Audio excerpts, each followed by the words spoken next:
Mother's Basement. We haven't. I said I was gonna react to more of these, and I haven't reacted to in a minute. Mother's Basement. The power. Yeah, I've been streaming for 9 hours. Okay.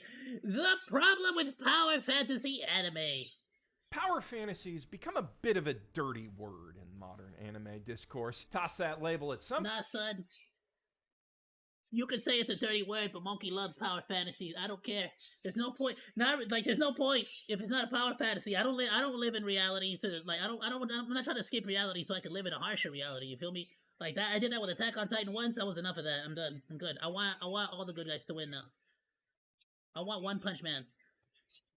Folks' favorite show, and they're liable to toss you out a window. And to a certain extent, Naruto. I get it. It's a phrase that calls to mind the filthy, stat screen smothered bottom of the isekai barrel, the middest of mid-tier battle shonen, and countless slapped-together Potter-likes about high-concept high schools where tournament arc performance is like 80% of the grade. A whole lot of schlock that makes a whole lot of money. Because after a long, draining day at the business factory or learning prison, a whole lot of people just want to sit down, wind down, and live vicariously through a cool guy doing cool things until it's time leveling. For Great bed. anime! This shit's like cracked. Hey, bro, what are you trying to say about my taste in anime? I feel like I watch a lot of these. To our burned-out monkey brains, and like bro, crack, showing it doesn't have to be particularly good so long as it gets you hyped. But that doesn't mean there's no such thing as fine-grain, high-grade cocaine, or that the difference doesn't matter. Everything here is good. I don't know what you're talking about. Metaphor for this. Point is, power fantasies can be made well, and even integrated into deep, intelligent stories with interesting things to say. They just aren't most of the time, so the term has basically become synonymous with shitty anime. But maybe, if we talk about what the ones that are do differently, one day there might be enough of the good shit for me to down a whole pint of it. But before we get to that, today's sponsor, Factor, lets you in. Bro, I don't agree. First of all, let's let the ad play, right? But I don't agree with this whole there's way too much slop of the same genre business. No. Nonsense. We want it. We want all of it. I'm sick and tired of all this BS. We can only have one show and we're gonna make like 12 seasons of it in America. No, I want like 20 pilots and only the best survive. That's how it should be. Only the most creative and awesome of the awesome get to keep going. It's just better. Those in every Factor meal, whether you choose their calorie smart, keto, protein plus, or vegan and veggie options. And the best part, it all tastes amazing. Just look at this sumptuous dill-crusted chicken and cheddar broccoli cauliflower grits with roasted green beans and lemon garlic butter that editor Trey's cooking up. Oh man, I sure wish I could eat that. Maybe break into their house and steal it like some kind of cereal mascot. That sounds like a lot of work though, and real expensive, what with the plane ticket and all, which kind of defeats the whole point of Factor's convenient and affordable service. Go to factor75.com or click the link in the doobly-doo and use— Why are you trying to break into people's houses? Free shipping on your first Factor box. That's code 50MB at factor75.com for 50% off plus free shipping on your first Factor box. Whatever keeps you out of my house, dude, relax. Part of the anime landscape for as long as there's been a landscape. Sure, Tetsuwan Atom is a beautiful human story about found family processing grief, the evils of war and discrimination, and our tenuous balance with the natural world, but Astro Boy is also a show about a little kid doing Superman stuff to beat up big scary robots. And if someone took a time machine back to 1963 to ask 100 Japanese children what they're watching the show for, I doubt Steve Harvey would give you a lot of points for saying the themes. And power fantasy anime have ranked among the top-rated shows on air. Bro, y'all saw that recent Astro Boy one? It wasn't like all that, but it was pretty cool though. You like Astro Boy? basically ever since. At first mostly sticking to the same American superhero mold as Astro, though Tetsujin 28 Go laid the foundation for the more distinctly Japanese fantasy of controlling that big scary robot the very same year, and 1967's Sally the Witch would offer Japanese girls their own flavor of power fantasy in the nascent magical girl genre. Go Nagai then found incredible success taking all three concepts into edgier, etchier, more teen-friendly territory in the Dude, around this time, for me it was Big O. early 70s with Devilman, Mazinger Z, and Cutie Honey, and it was either Yu Yu Hakusho or Big O was my major power fantasy one. And as the decade wore on and anime for adults started to become a thing, power fantasies didn't go away. Mobile Suit Gundam, the defining anime of the 1980s, turns the core conceit of those early mecha stories on its head, subjecting— I have unfortunately not gotten into Gundam as much as like other people. I basically have seen very little of it. Which is why hopefully someday I could maybe even do my own live reactions for the first time. Let me know if you want to see that. Its teen pilot hero to heart-rending loss and PTSD in a morally gray conflict with no real good guys, just less bad guys. But at the end of the day, Amuro is still an unstoppable warrior whose unrivaled, psychically enhanced skill in battle permanently bends the entire arc of history. And more broadly, if you strip away all the incredible world building that justifies the conceit, a Gundam's just a big metal guy stomping all over piddly metal tanks and sometimes buildings like Calvin the Mighty Giant. You can easily argue that the entire real robot concept is just a series of elaborate mental gymnastics designed to drag the terrifyingly cold and impersonal world of modern warfare back to the mostly imaginary good old days of dueling. Bro, and the best part was that since they're robots, you could like stab them or decapitate them or like chop their limbs off, and it was like okay with the TV studios. Knights, or more precisely, samurai, yeah, as long as the sword was a laser really and not like an actual sword feeding the blood. Dominate a battlefield. Oh, and while look the at it, bro! human stories you can't do that with of people. each Gundam entry are what make them worthwhile works of art, the allure of that slightly more grounded, grown-up fantasy is doubtless what draws many men to these shows at first, as assuredly as it puts butts in seats for every Top Gun. Of course, thanks to the shonen battle boom kickstarted by Dragon Ball and Fist of the North Star. Dude, freaking Dragon Ball. Oh my god, dude! I think Dragon Ball may have awoken some stuff in me, especially because when I was a kid, y'all gotta understand, I was a kid. I was in like elementary school, if not younger. Damn. And so like they would play like the episodes where Boba and where Goku would like, you know what I'm saying? Damn, Japan was crazy, man. And the magical girl resurgence begat Bro, I was such a freaking... I could barely tell you anything about it, right? Because I was so young, but I was such a freaking Sailor Moon fan. Freaking losing my mind, bro. She was so cool. Sailor Moon, more dude, I used to always get the Sailor Moon ice cream, too. Power fantasies would eventually reassert their Tuxedo dominance Mask, in the bro! late 80s. Oh, I played Tuxedo Mask for my Love and Roses to this day. And 90s, to the point that even Gundam started doing it, and that dominance would continue for decades through the rise of the Big Four and Pretty Cure, until SAO kicked off the big isekai/light novel boom of the early 2010s, and Kirito's officially supplanted Naruto's as the predominant species of protag-kun. A trend that's given us some of the best and worst power fantasies anime has to offer, and carried on until right around now with the wild success of Solo Leveling, which isn't fundamentally different from all... It's a reverse... It's like a... isn't it reverse isekai? No, it's something different. It's not an isekai, because this is not an isekai. He has not passed away. The fantasy world is basically invading the real world, and so it's not an isekai. All the video gaming isekai and progression fantasy slop that's already flooded the anime market, but the prospect of slapping Sung Jin-woo in the thumbnail for easy clicks is like half the reason I'm making this video, so it must be doing something right. Actually, I'd argue it does quite a few things right, better than most video gaming isekai and progression fantasy slop at least. But it's not isekai!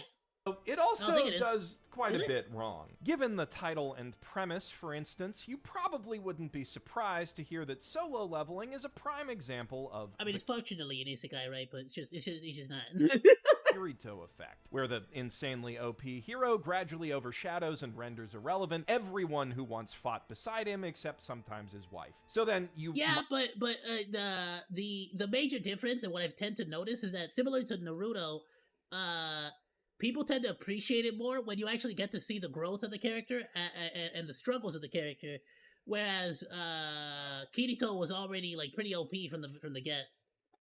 Because he had played the beta. Might be surprised to hear that solo leveling actually has a pretty good supporting cast. Not great, and most of them aren't much help in battle, but it does give them a lot of stuff to do that kind of moves the plot along, or at least helps Sung Jin-woo move the plot along. They have personalities and thematically relevant arcs that reflect and contrast his own development, and some even expand the world building a scooch. And even Jin-woo himself has a bit... The side character storytelling is freaking, it's phenomenal. It's freaking great so far, and it's the setups for future events is being like foreshadowed from episode 1. It's gonna be amazing. Of a personality. They talk about the island so much, especially not after he gets all stoic and badass and stuff. But he has the clear other like B personal and A motivations, family values, a little sister he cares about, not in an anime way. He even makes decisions not an anime motivated way. Well, by that person. You saw my reaction when it came out today. And his goals and needs that move the plot forward instead of it just sort of happening to him. And even the personality reduction that comes later as he becomes more stoic and badass has a thematic purpose and stakes behind it, raising the question of whether all this monstrous power might be costing him his humanity. It's hardly Shakespeare or Togashi, but it's a hell of a lot more than your average "this guy everyone thought sucked rocks actually" anime. Still, it does kind of go to show just how bad the character writing in modern power fantasies has gotten that I'm willing to praise Sung Jin-woo for only being a partial audience insert character, for having family-oriented motivations that are merely designed to be as universally relatable as possible, instead of just being an awkward Asian teenager-shaped blank slate who can make nerdy references sometimes, for being surrounded by people who I could actually see being in like an okay K-drama instead of bad carbon copies of the author's top 10 favorite dating sim conquests. Somehow, yeah, he's not wrong. It's definitely, again, it's pushing way further outside of the typical cliches of a lot of these anime. And I feel like that's its strongest suit, is the fact that it's sort of grounding itself a lot more, and it comes as well from like the base premise of the anime as well, where it's like a fantasy world basically seeping into a more grounded reality. You get me? So it really plays well with that. Isekai, and I can't believe it's not isekai writers, have gotten it in their heads that unless a hero looks and acts exactly like a ChatGPT amalgamation of their target audience, that audience will never be able to relate to them or get into the escapism. And I really don't know where that idea came from, because shonen anime and mecha have never had that problem. And the most successful, acclaimed isekai and fantasy anime out there are also pretty consistently the ones with eccentric, entertaining, and memorable heroes. I don't know what light novel writer needs to hear this, but humans, for real, Ainz is straight up just a freaking skull. Like can relate to other humans who aren't exact carbon copies of them. Most of us find that interesting, actually. It's kind of the entire basis of storytelling. Thank you for coming to my TED Talk. This plague of wish fulfillment driven blank slate characterization unfortunately goes hand in hand with another problem facing modern power fantasies. No one seems to have any fucking patience anymore. Instead of lingering in the early and mid-level adventures, which every RPG player knows are the most fun part of any campaign, too many anime these days are champing at the bit to kit their hero out with endgame gear and spells and send him off to fight God, or at least a super boss or two before his hometown's even burned all the way down. The instinct's understandable. People are here for cool guys. Yeah, you gotta wait till the town's at least been destroyed. Doing cool things, right? So the cooler things get, the faster, the better. But in reality, that rush for instant and maximal gratification hamstrings these shows' ability to make their guys and things cool at all. Brandon Sanders. Again, it's the difference between, like, Naruto and seeing all of his struggles in order to get to where he inevitably wants to be at. And an anime where... I'm trying to think of a bad example of an anime, but frankly, you know, I don't really watch a lot of bad anime because I don't like watching it.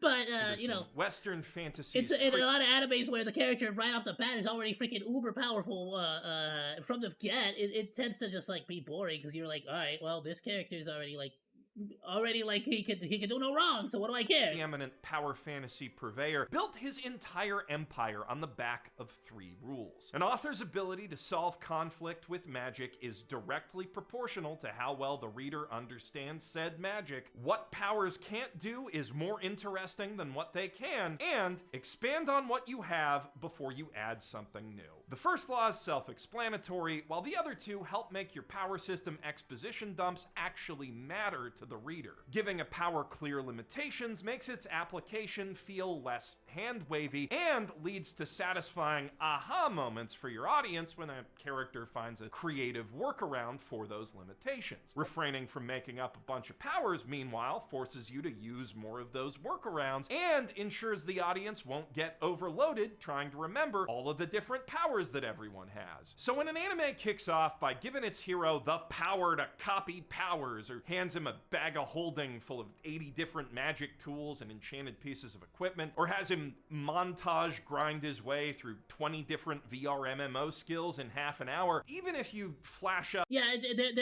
I've definitely seen a few animes where after the first episode, they already got all the powers they're gonna need.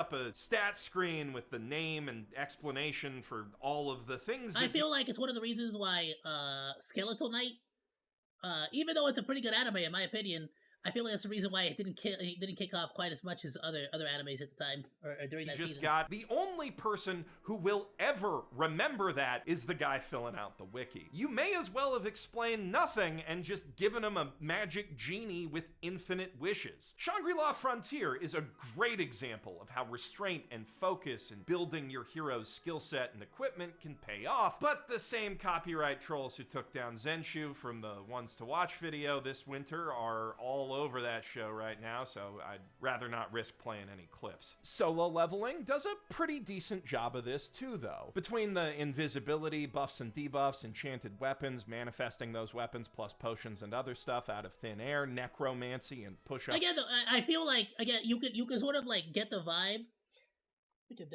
You can sort of get the vibe that, a lot of these characters are, like, not characters, but a lot of these,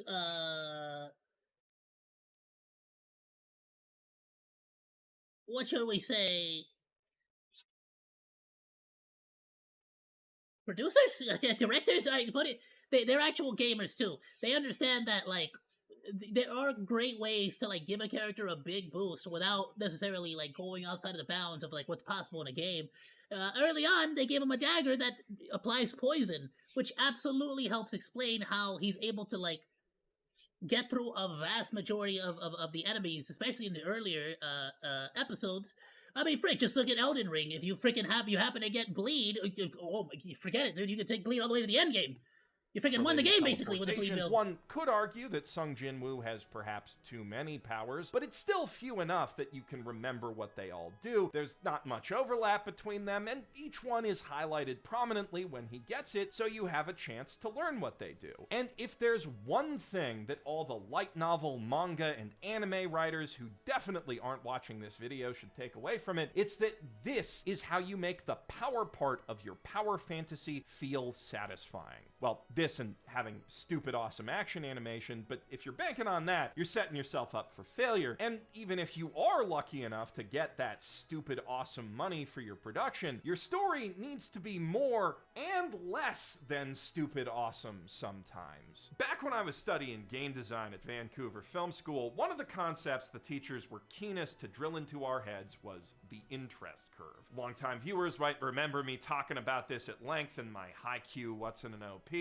9 years ago. Better get started on that 10th anniversary video. Anyway, to give you the short version, intense emotions evoked by media only feel as intense as the difference between the thing you're experiencing now and the last thing you experienced. A gunfight breaking out after a tense standoff in a bar, for instance, is gonna feel a lot more exciting than the exact same gunfight following a giant robot beating a kaiju to death. If every scene is 10 out of 10 intense, it feels just as monotonous as every scene being a 1. Yeah, there has to be a climb. Escalation works a lot better. Oh, so I'm a spider, so what? Great anime too!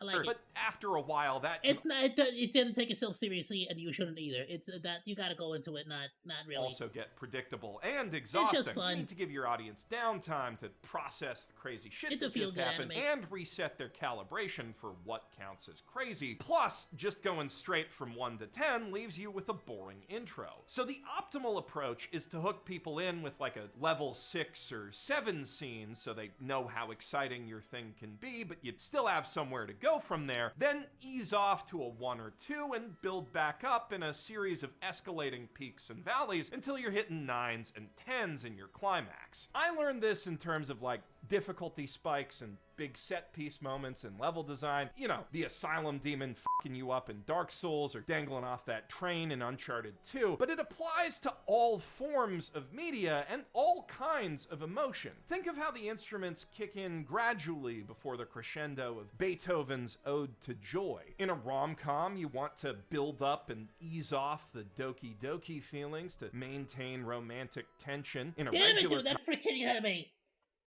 It's so freaking infuriating at times! comedy, you want to warm the audience up with a gradual escalation of ridiculousness and give them time to breathe after the big laughs. And in a power fantasy, you want moments of struggle and maybe even a few serious setbacks between the big cathartic triumphs to maximize that catharsis. The contrast accentuates the impact. The harder the battle, the more glorious the victory. You can see this principle at play in every Dragon Ball saga, as the Z Fighters struggle against a new villain, get beaten down, then get back up, and eventually save the day. And their most memorable victories, Cell, Frieza, King Piccolo, all come on the heels of their most devastating defeats to date. Most One Piece arcs involve a villain smacking Luffy around until he bounces back hard enough to knock them off their high horse, and that's hype as fuck. Hell, Jujutsu Kaisen. One of the best things about One Piece is that literally Luffy is the definition of get your ass handed to you until you adapt to the combat and come back strong, like harder than they came at you, basically. Kaizen's heroes lose great. More often than they win, but when they do win, it blows the roof off the internet. In contrast, so many modern reincarnated in a VR MMO where my off-meta class is actually super OP type things fall flat on their face right out of the gate because they're scared to make an audience that's here to be validated feel bad by kicking their Kirito's ass or letting him fuck up a little first. Even in last year's failure frame, which ostensibly starts with a whole episode of Protag getting shit on, the shitting is entirely verbal bullying, and as soon as he's actually faced with a monster, he wins and keeps winning forever. And the audience does seem to validate that cowardice to an extent. If you look at Crunchyroll review counts and MAL pages, the average attach rate for this slop is pretty damn high compared to other anime. But in the rare cases where these things see a sequel, we can see that the drop rate is just as high. In another world with again, it's because it's feel good. It's like junk food. It feels awesome, but it's just not going to be quite memorable, is it? Not quite as much as like remembering the struggles of the Shield hero when he was accused of that crime. You know, if you've seen the show, he gets accused of a very serious crime, and pretty much has to like get outcasted, exiled, and has to pretty much dig himself back up from nothing. People remember freaking Naruto on the freaking swing. He was freaking like, you know what I mean? Like, bro had nothing, lost everything, and you got to see him basically make a life for himself. It wasn't even about him getting more powerful. It was he had no family, no life, no friends, no nothing. So he had to like build an entire like life out of what? Out of basically a room that he had and an unlimited, seemingly unlimited supply of ramen. You know, like even I would argue Kirito, like he was already OP from the very beginning because he was like in the beta. What you actually got to see him grow on was like him and Asuna's relationship. It was more of a romance than an actual like. At least for me, it was more of a romance. Uh, Especially towards the later end of the season than anything else. This sort of like romance, survival romance. I don't know. It's weird. Anyway, point being is that the characters that you actually get to see their struggles and go through it. Ari Foretta's another really good one. The struggle on that one was hard. Even though I didn't actually continue to watch that anime, to this day, that one sticks with me. That particular character's origin story is a freaking good one. It's really good. I highly recommend it, and it's one of those animes that I definitely plan on going back to watch. With my smartphone has almost twice as many MAL viewers as Ascendants of a Bookworm, but when it comes to sequels, it barely scraped together 2/3 of Bookworm's viewership. It's fun watching a guy win and get the girl, but if all he does after that is win more and get more girls, there's no real reason to stick around and see what happens next. You know. Editor's note, Ari Foretta notwithstanding. Exactly. But again, it's because you got to see like that, like in that specific instance, Ari Foretta, you don't just get to see him basically be like bullied by his rest of his classmates. Like bro gets thrown to the bottom of the barrel. Like he literally freaking has to make do with nothing. Like it's another really great example of how to make the power of your character feel earned.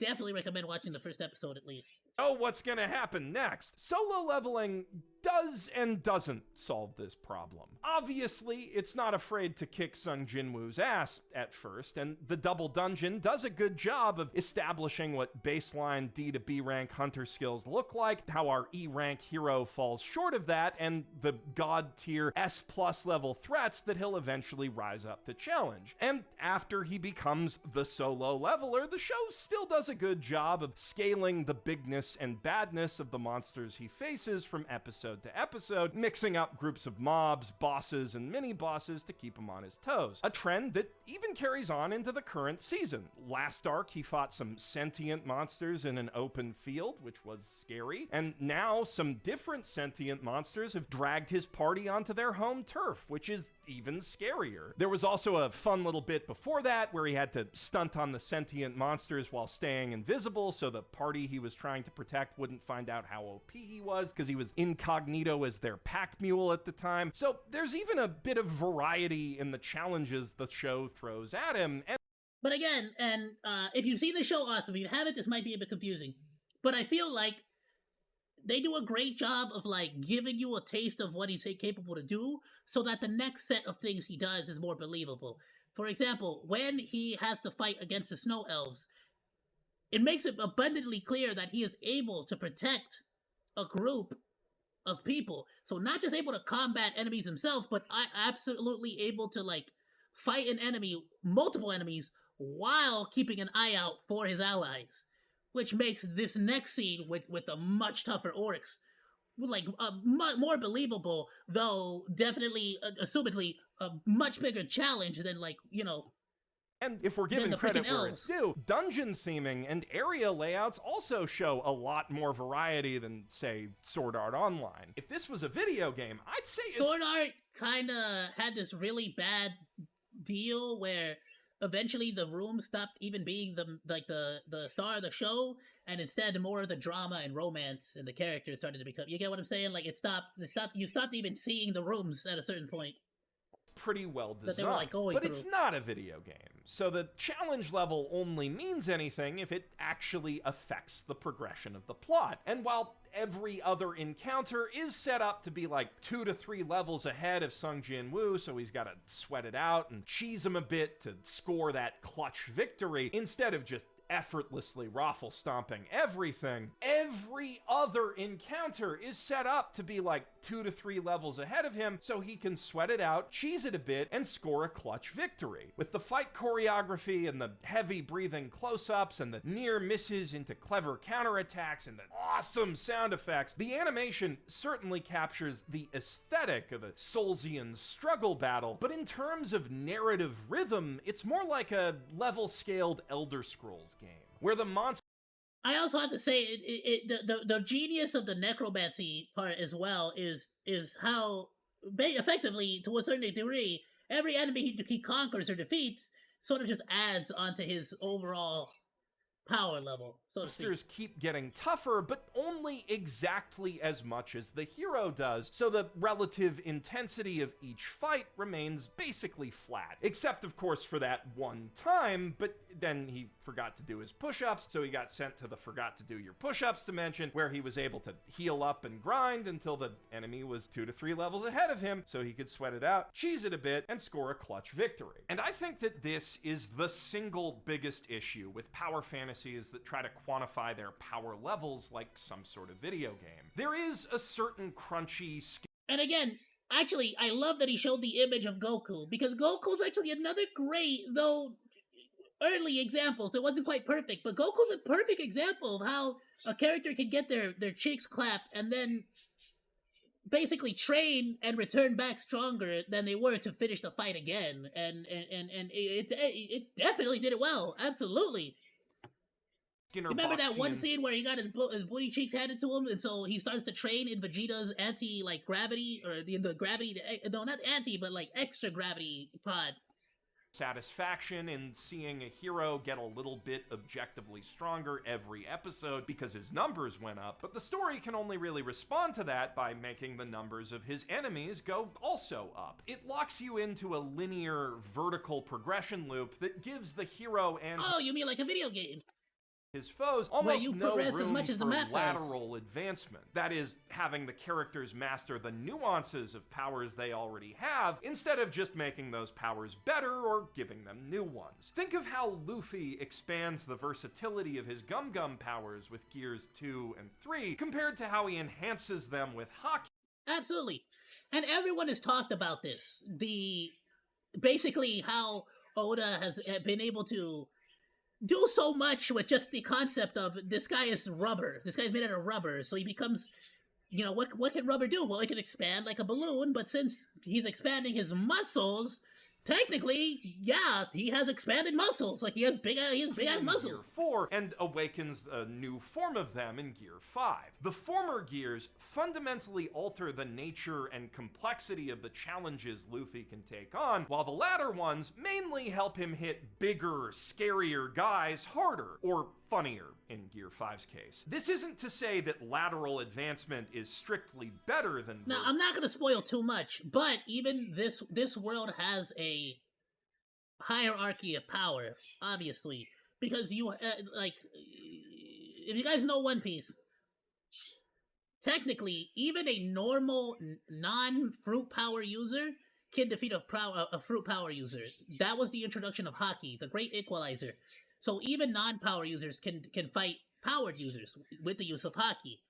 Another balance to power users, to Devil Fruit users, and even to Haki, for instances where, like Luffy, where he gets to master both, you start to introduce magic. It's a whole other freaking, like, system to basically keep the balance in check for everything. So it pretty much continues to balance itself out, where it's kind of like, okay, well, if you are a fruit user, technically you have advantage over a normal, you know, everyday person, but Haki can balance that out. What happens if you master both? Well, there's magic now, and that could potentially, you know, balance that as well. So there's always a little bit of like a power check, so to speak. There's always something keeping the balance. If that's all you have, it can create Luffy the sort of... Luffy is theoretically, even when Luffy becomes the most powerful person on the screen, there will be some form of like power check or like power balance where he's gonna get slapped back down to like you're on the same level as the rest of us again. You know, all you've done is you've basically just upgraded to the new tier of like difficulty is what you've done now. Stardust Crusaders, where until the last few fights, the guys Joey Jojo Auras each week don't really get scarier, just differently weird. Ideally, you want a bit of both, like how Radiance and Stormlight Archive both develop greater control over their surges and spren, and advance to new ideals once a book or so. Or how— You know which was confusing as hell, frankly, for me? Is Jujutsu Kaisen. I like, don't get me wrong, I freaking love the anime, I love it to death. That one's so confusing to me. I don't understand how the hell people get their powers, or where they come from, or who are they just born with it. Some of them, they get it from like their ascendancy, but some are just like innately they just get it. Some they just get it for no reason. I don't understand it, and it just sort of feels like if you're either born with the OP power or you're screwed. Like if you're not born with it or somehow you get it, then you just sort of lose. You just lose. You don't got the OP power. I'm confused on that one still. Even though I love the show, develop and I'm still refine confused. a handful of signature techniques while they're climbing through the same advancement levels as everyone else. That way, you can have fights that top each other in both spectacle and complexity, satisfying the id and the intellect. Don't get me wrong, the kind of hype that solo leveling delivers doesn't just appear out of nowhere in the presence of good animation. There is some solid micro-level writing going on here. Minute to minute, scene to scene, quip to quip, the script deploys— Oh, the entire like story is crafted and woven very intricately and very, very phenomenally. Like it doesn't seem like a whole lot, but there are legitimately from episode 1, episode 2, you're getting like scenes of a character that isn't really being introduced, isn't really affecting the story yet, but they will. And this character will be important, so you need to know about them early. Because eventually they're going to be introduced into the plot, and the show is not going to have the time to sort of like stop everything. Now let's show you who this character is that just suddenly appeared. It's like, no. They're gonna suddenly appear, more than likely, but this is why you need to be introduced to them and understand what their purpose is. And if you know the show, you know what I'm talking about. Specifically that S-rank blonde chick with the... Anyway, so you get what I'm saying here. Jobbers effectively, pushes Jinwoo into corners he's got to think his way out of, or not push up his way out of, as the case may be, and generally does a good job of creating a distinct context for who he's fighting and why they deserve an ass-kicking. But the Sakuga and Sawano drops are definitely doing a lot. I also, like, on a micro level, I love how much Sunjiwoo, anytime he has to take out, like, a human opponent, he makes such a big deal about it, because it's just not it's something he just really does not want to do, and can't even imagine himself doing, to the point where he like it almost feels like it's destroying him internally every time.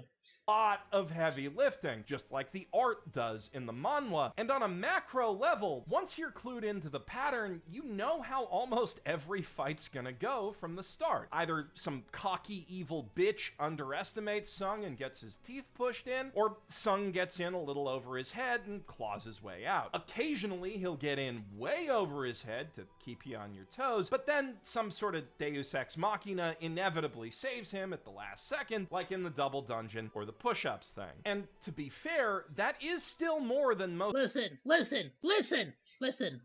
Courage of the brave, Deus Ex Machina. Alright, I'll give it to you. Alright, okay. Alright, okay. Alright. That timeout for the push-ups was freaking genius. You shut your mouth. That was genius. That was a prime example of Chekhov's gun, and I will not have you bad-mouthed. That was glorious. Light novel shit ever does to mix things up, but to be balanced, it still means that no fight is ever gonna cost Sung Jin-woo anything the audience might really miss, which leaves the fights lacking in bite, even compared to other anime that are frequently criticized. Nah, because the guy he defeats, yeah, I can sort of agree, but the people he defeats can potentially become a part of his army. That's why. For being light on lasting like consequences and overly predictable, like Dragon Ball or One Piece. And it's because you start to wonder, like, ooh, it's kind of like when you're gonna catch a Pokemon. You get me? It's like, ooh, not only is this a tough opponent, but now you gotta think about, like, ooh, if you defeat this opponent, like, ooh, we might even be able to get him. We might be able to keep this one. You know what I mean? It gives you this sort of genuinely unpredictable power fantasies with heavy stakes and meaningful consequences like Gundam, Hunter x Hunter, Re:Zero, Chainsaw Man, Dan, Jujutsu Kaisen, or FMA. Oh, I gotta watch Dan. I've seen so many good things about it. It looks so cool, too.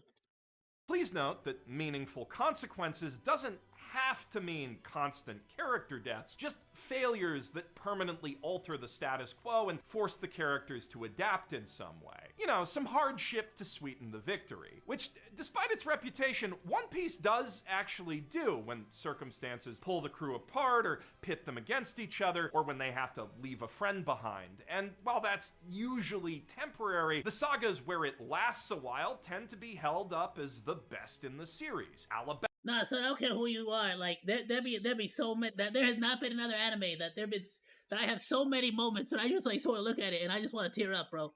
Nah. Basta, Water 7. Stop! I want to live. Damn it, Robin! I love this. Is why Robin is still #1 waifu of all times. I don't even care, bro. #1 waifu those consequences don't usually hinge on winning or losing one fight, but then One Piece is more of an damn you! Now you got me thinking about that Water 7. Oh, dude, when freaking Usopp hits the flag with the flame star. Oh, I'm dead. I'm dead. Where the fights come second to moments of wonder, discovery, and laughter. The sheer length and breadth of the journey goes a long way toward Oda has said it many times, and it will continue to be a running theme. The entire point of One Piece is to just don't stress the destination, but enjoy the journey. Don't worry about the destination, right? We're here for the journey. Everything else, like, we'll get there eventually. Feels satisfying and earned. But if you're not enjoying everything else on the way there, then what's the point? What's the point of getting there? The single best things that any writer can do to make their power fantasy more interesting. Give the hero a goal orthogonal to just getting stronger and beating guys up. If the cool guy doing cool things isn't the sole focal point of the story, then so long as the bits that are the focal point follow a satisfying progression, like the romance in Dan, and also Ari Ferretta, weirdly. The escalation of comedy in One Punch Man. See, now you convinced me I gotta go watch Ari Ferretta. It is what I got Ari Ferretta and I got Dan on the freaking plate. The surrealist horror in Chainsaw Man, the unraveling mystery in FMA, or the character development in Mob Psycho. I haven't seen a single episode of Mob Psycho. 100, you can get away with eschewing the power curve and making your heroes insanely OP right out of the gate. Or you can even get away with keeping him weak for a good long while. You say that like he's not still freaking stupidly weak, like he's absolutely useless still. Horror and misery on him to and past his breaking point, and only then giving him any real combat powers when you're building him back up from those shattered pieces. Oh, congratulations, you figured out how to freaking shadow punch a guy. He can punch you with I can do that with my fist, like what the speeches to inspire cities under siege, storming cathedrals, and rescuing pretty girls from married... I'm not even joking, that was the freaking it, that was the thing. Just like any power fantasy type hero, and only dying a little bit along the way. Which, to me at least, felt infinitely more satisfying and cool than any of the, on paper, way more insane and hyped up shit that I've seen Sung Jin Woo pull off, as has every other small victory that Subaru's earned along the way. Because I've been there with him through every agonizing... Yeah, but the thing that gets annoying about him is that bro's died like how many times? At a certain point you'll be like, bro, just accept the fact, like sometimes like you think he'd be like, alright, let's go ahead, do it. Just take a knife and just do it.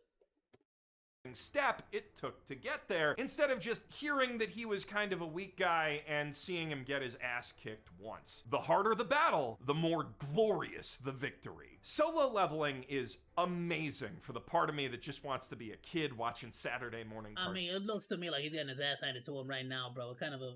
tunes again, but it does very little for the adult that wants something deeper and more. I mean, his knuckles look messed up, man. I don't think this is helping your point. Rewarding. ReZero is a power fantasy that satisfies both sides immensely, and noting how hyped those any positive hype for ReZero is always going to be good on my books. I freaking love moments it. got me in season 3 is another quarter of why I'm making this video. Though, ironically, the fact that it's so good at doing that has caused a lot of ReZero fans to reject the idea that it's a power fantasy at all, using the obvious fact that nobody would want to go through what Subaru goes through to dismiss the equally obvious fact that everybody would love to be where he ends up. Politically influential, surrounded by babes, championed to the masses with cool friends who think he's cool, the best dog, and magic powers. It's still wish fulfillment, just long con wish fulfillment that holds a mirror up to the viewer and makes them take a long, hard look at themselves and what they're wishing for before exploring what it actually takes to become the kind of guy that men want to be and women want to be with, superpowers or no. Then, hey, facts is facts, bro. Subaru said, hey, girl, I like you, and I want you. it starts actually giving him powers that might be fun to use and letting him help beat up bad guys by mad respect. He had that confidence. He just said it. Means other than suicidal attrition. After he's earned it, but more importantly, after he I freaking love Betty too, dude. She's so cute. And we have been through enough to really appreciate it. Ask yourself, do you feel more powerful after taking out 50 bazillion freedom fighters in Call of Duty, or one nemesis in Resident Evil 3? Oh, yes.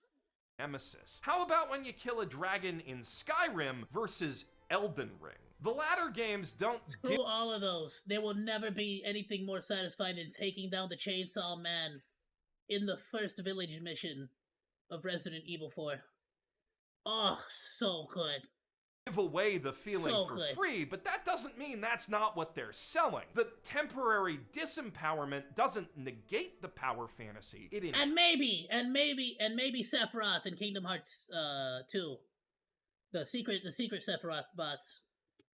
Enhances it. And ReZero is able to leverage that principle better than pretty much any other isekai because it's more than just a power fantasy. Because it's got characters worth paying attention to, themes worth exploring, a world worth building, and a whole bunch of existentially terrifying shit to keep the viewer who comes for the otherworldly power trip and stays for the bloody rug pulls engaged until the power trip comes back. But also, crucially, it does keep breadcrumbing that viewer along with a little taste of empowerment at the end of basically every arc, so they know where it's going. One that's all the sweeter for the struggle to get there. Personally, I think it's silly to pretend that's not part of the show's appeal, to be embarrassed about enjoying good power fantasies just because there are so many bad and mediocre ones out there. Or, I guess, because cathartic empowerment is basic and you're supposed to want more than that from the art you consume. I want well-crafted catharsis. But it should be catharsis. Like, I don't go to freaking, like, movies for any other reason. Even for scary movies. Like, slashers. Like, the catharsis in, like, a slasher movie comes from the final girl escaping. Typically, you want the final girl to be someone worthy of escaping.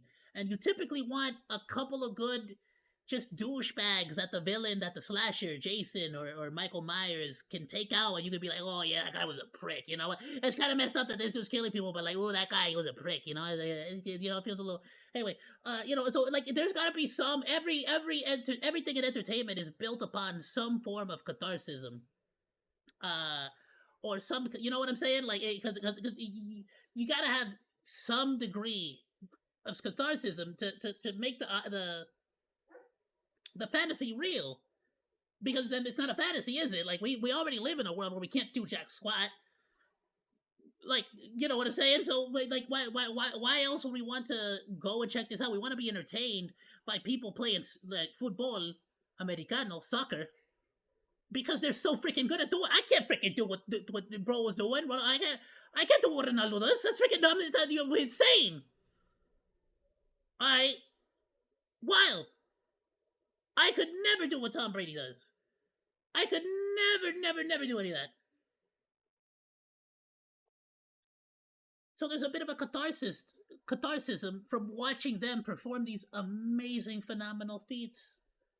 You know what I mean? Genres of fiction are built around a shallow appeal to one of our baser wants. Regular fantasy and sci-fi lets us get away from it all. Romance plays to our desire for connection and affection. Horror tickles our amygdala. And mysteries make us feel like very smart boys who deserve a sticker. Nobody bats an eye when any of those genres produces a fine work of art or people say that they really love them. The base appeal at the heart of a power fantasy may be more appealing than most, but that just means that a good artist can use that appeal to draw an even bigger audience to their good art than they could with one of those other genres. And I do include solo leveling in that good art category. It kind of is Shakespeare in that way. Shakespeare in the context of his own time, when his greatest strength was giving the people what they wanted. Though, obviously, I think ReZero is way more Shakespeare. Still, there is something to be said for anime that are simple, satisfying, and pretty to look at. I like— Yeah, but super annoying though. That's the only thing, is that you freaking annoying as hell.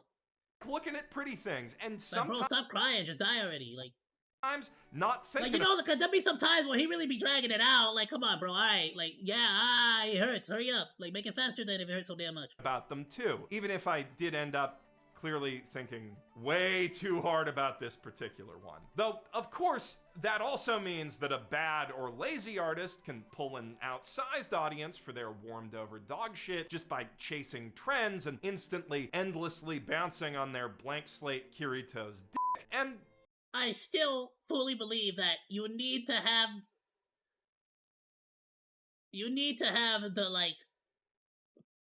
the slaps so that you can find those hidden gems. Like, you need a lot of slap. You just gotta do it. You gotta do it.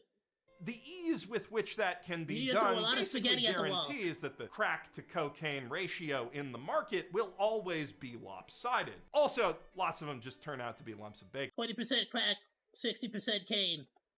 soda. And like crack, I have seen it argued that the prevalence of all this slop has a negative effect on society, engendering an attitude that hard work is meaningless, and if you don't have everything that you want 10% carpet cleaner. just handed to you on a I did silver the math, platter, don't worry. you may as well give up, while feeding men's feelings of entitlement and aggression. But like crack, I'd argue that millions of people Wait, would that be clamoring 90 for or 100? instant simulated social status because they're dissatisfied with life is a symptom, not the disease, and there's definitely worse ways to self-medicate. Like crack! At least with power fantasies, there's a chance that craving might lead you to something like You're really on crack. I'm not on crack. You're really on the topic of crack. zero You're really on the topic of crack for some reason. And towards the end of this video. Stormlight that can show you a good time and a better way. But even if you just have a good time for an hour or 6, that's worth a lot in these trying times. And if you're looking for a new who good you time telling? to enjoy during work or commute time when you can't watch anime, I'd like to once again recommend checking out the Cradle series on audiobook. I had to scrap a longer section on it because I felt like more familiar anime examples would help you guys get my points better. But the last quarter of why I wrote this video is that I got obsessed with these books and binged all of them last year, and I had an absolute blast. For anyone who enjoys Brandon Sanderson, Will White offers similarly great hard magic action at a much faster pace with jokes that are actually funny. And Travis Baldry is an amazing narrator. It's like shonen anime for your ears. I'm Jeff Thu, professional guy who forgot to write an outro for this video. Goodbye. Sounds like you just wrote it. What do you mean? I just gotta put it on paper. Transcript, whatnot. AIs will do it for you. What a phenomenal video, everyone. Please be sure to go and drop Mother's Basement a like, a sub, a comment so it helps the algorithm, all that good stuff. Thanks for hanging out. Like or dislike, comment, and subscribe, and become a Monodachi today. I live stream all day, Monday through Friday, so go say hi. That's all for now, monos. Goodbye, and thanks for swinging by. Salut!